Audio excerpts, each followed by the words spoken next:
The first story that I ever learned was the rabbit and the deer. And it was told to me by then, who was a friend of mine by the name of Joe Johnny, later became my brother-in-law. But he told me this one time, and I've told it ever since. And it consequently was my wife's favorite story.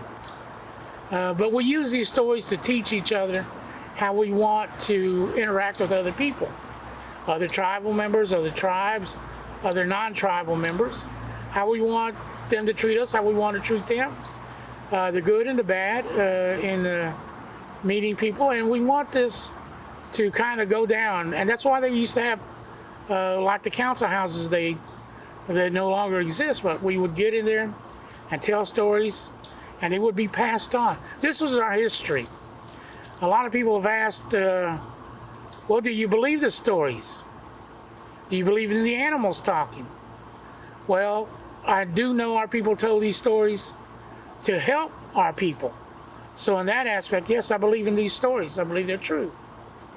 To give you an example of how not to deceive somebody, the rabbit and the deer and rabbit, before anybody knew anything, were friends.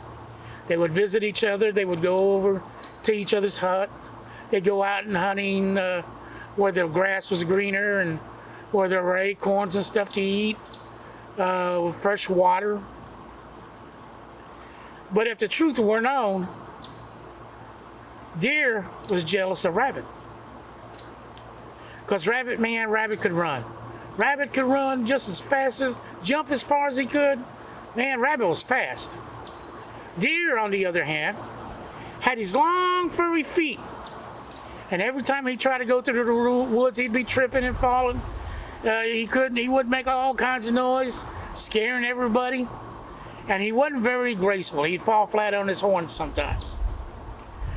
But one day, deer was going through the woods and just happened to run into rabbit. He said, "Hey, rabbit, how you doing? How you doing, rabbit?"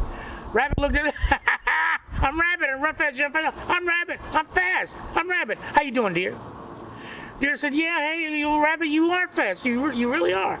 Yeah, but you know what, rabbit? I think I could beat you in a race." Rabbit was astounded and looked at, No. I'm rabbit. I run fast. I jump far. I'm rabbit."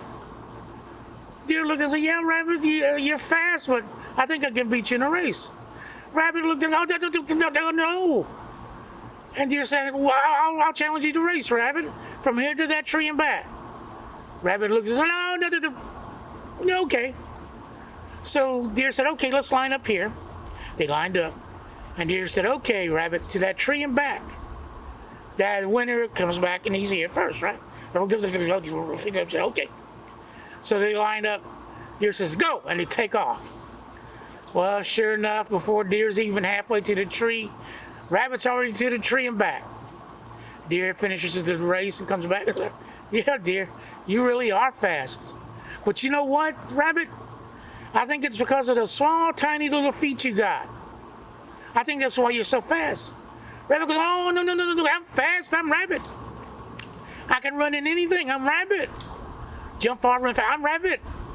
Deer says, No, rabbit, I think it's because of those tiny little feet that you're fast. I tell you what, rabbit, let's change feet. You take my feet, and I take your feet, and we race." Rabbit looked at us, "Oh, no, okay." So they changed feet. Now deer's got rabbit's feet. Rabbit's got deer's feet. Deer's had those long furry feet. Rabbit's got them now. And deer has these small, tiny little feet. Deer says, "Okay, rabbit, to the tree and back. First one back's the winner." Rabbit goes, "Okay." Line up, run, and they took off. Well, sure enough, rabbit ain't even halfway to the tree.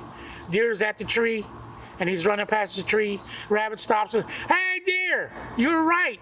It's the feet. Deer. Deer turns around, looks at him, and says, "Thanks a lot for the feet, rabbit," and takes off. That's why to this day, rabbits have long, furry feet, and deer have small, tiny feet. And that is a true Alabama-Coushatta story.